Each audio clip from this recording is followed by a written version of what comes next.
we saw today, yesterday and then today also, they are sending Israeli-made Harpy and Harop drones inside Pakistan.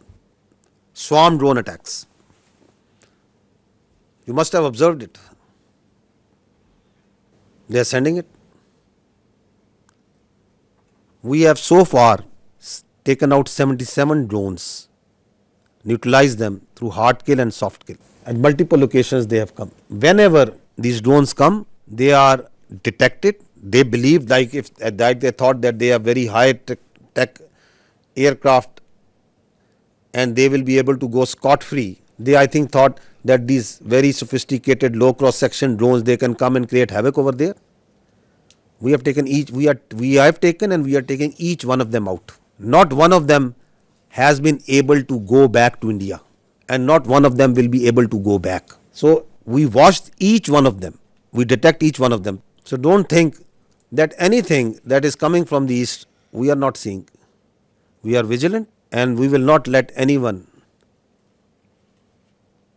put a cross on our territorial integrity and sovereignty. Not at all. We will defend our honor, our integrity, our sovereignty at all cost, and we are doing it.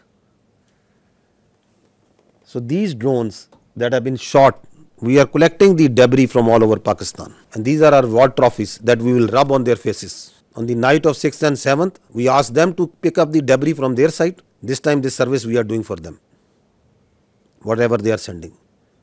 And whatever they will send, we will convert it into debris.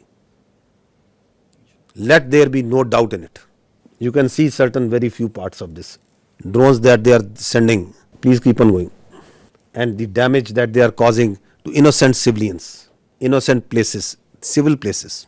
Now this is very, very horrifying that they carried, as part of the swarm drone attack, they targeted the holy place of Sikhs in Nankana Sahib. Totally unacceptable.